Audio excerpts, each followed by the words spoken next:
You're listening to Radio Kidnappers, the voice of Hawke's Bay. This is a program called The Wonderful World of Wardini Books, and our pleasure, as always, to have in the studio Lou, the wonderful Lou from Wardini Books in Havelock North. How you going, Lou? Very well, Ken. Yourself? Good. You can sort of feel autumn in the air now, can't you? Getting quite autumnal, chilly, but in the mornings. Yes, you don't nice hear that word very often, autumnal, do you? Autumnal. It's a beautiful word. Only a very educated person might use that word. Sure. Anyway, you've got two stores, one in Havelock North, which is in which street? Tomato Road. And Hastings Street in Napier. Yeah, absolutely. Three great books to look at today, and the first one is Say Something. It's a children's picture book by Peter H. Reynolds, and it states the world needs your voice. Yes. And the very first page, the world needs your voice, and there's a little girl saying, mine? Yes, yours. Go ahead. It doesn't need to be perfect as long as it's from your heart. And it really is a very simple introduction to standing up for things, maybe protest, things that I think it's really important for children to think about. Indeed. It's not always a good thing to yell and be opinionated, but this is a really interesting way of just opening that conversation that you do have something to say. So it'll talk about if you see someone lonely, you can say something just by being with them. You know, you don't have to go all out. How are you? You just have to show someone that you're around. You can say something with creativity. You can plant things. So all sorts of different ways of saying something through poetry. If you see someone being hurt, say something by being brave.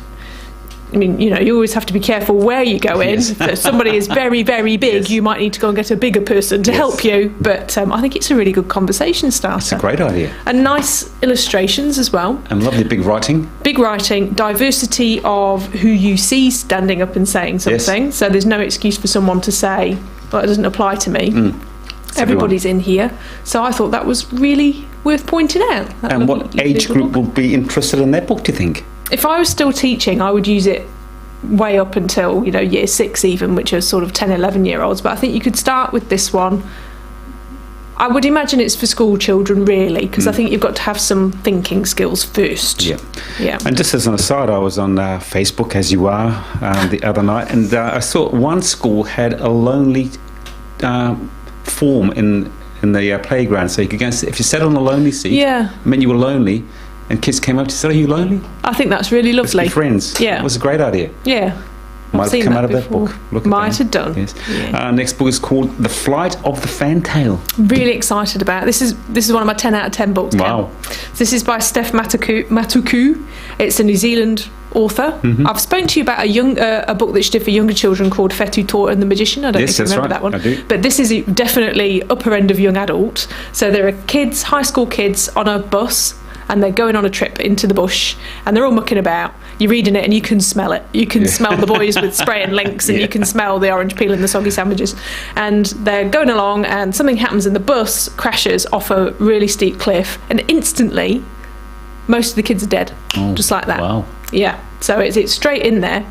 And then it's about the little pockets of survivors and how they form new groups and how the social hierarchies change, because the kid who was the high school jock is now out of it because he's got an injury, and the kid that was the nerdy kid, a bit weird kid, she's got all these skills because her single father brought her up and had all these hobbies, so she knows stuff that's going to actually help them survive in the bush. And then on top of all this, there's something in the bush that is changing their behaviour, some odd thing. I can't tell you more because it would spoil it. And the search and rescue operation is hampered because it's not government land, it's a corporation's land. And there's something in there that they don't want people to find. Sort of an adaptation of The Lost Boys. Remember that book from way back? The Lost Boys? Didn't they had a plane crash somewhere. What's it called, The Lost Boys? I don't know. They had a plane crash back in the 60s when I was growing up. And, okay. The Lost Boys is a vampire movie. Oh, is it? No, for my generation. It'll come back to me when you're gone. Absolutely. And our last book we're going to look at is, and you gave that 10 out of 10. I gave it 10 out of 10 because it's just completely exciting. There's so much stuff going on it, and the characters are so well drawn. It's just a very exciting young adult children's/adult novel. Awesome. Thriller. And our last book is called Fearless. This is brilliant as well. Really enjoyed this. It's not something that I would automatically pick up because it's an equestrian book at the face of it, isn't it? This is by Chloe Phillips Harris. The life of Kiwi adventurer, equestrian and endurance rider, Chloe Phillips Harris. I'm interested in the endurance bit. So Chloe is only in her 20s now, and she did the Mongol Derby, which is a 1,000-kilometre endurance race across the steppes of Mongolia. But she's not only done that, she's done all sorts of other things. So it starts really with her childhood and how, if you imagine an equestrian world, you imagine that people are fairly well heeled because it's an expensive endeavour. Indeed. Chloe didn't come from a family like that. She came from a single parent family. She grew up on a very run-down farm where she was allowed her horses, but growing up she had to look after them, she trained them, she sold them on, and that's how she has earned her money. At times I felt that she was quite a lonely young person as well. She was just at home doing the stuff with the horses all the time, very single-minded, very determined, and she got to Horse of the Year and she got to all these different equestrian events, and people didn't always look at her kindly because she wasn't from the right background. Wrong side of the tracks. Bit like that. So she's had to overcome that kind of people looking down on her a bit. She's had a lot of support in that world as well, and she's keen to stress that. But then when you get onto the bit where she has all these ideas. I'm going to go to Egypt and work with rescuing horses over there, and everyone says no, it was Arab springtime, that's really dangerous. And so when she had these wild schemes, she just learned to not tell anyone because she thought they'd say no. Yes. And same when she decides that she's going to enter the Mongol Derby. There are 30-something people enter, only half of them ever finish.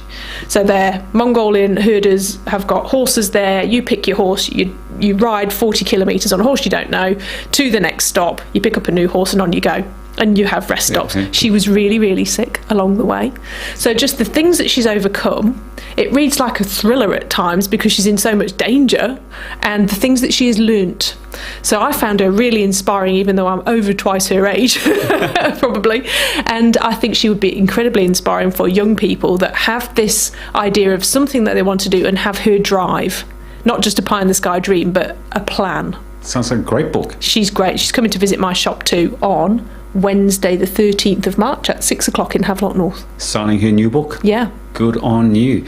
All right, Luke, just before we let you get back to work, just to remind our listeners, want to come and see you, where are you? 16 Tomato Road, Havelock North, 44 Hastings Street in Napier. And you're on Facebook, and you have a webpage too? Yeah, and Instagram. As always, and Instagram. Yep. As always, our pleasure. You look out to yourself, talk to same time, same place next time. Thanks, Ken.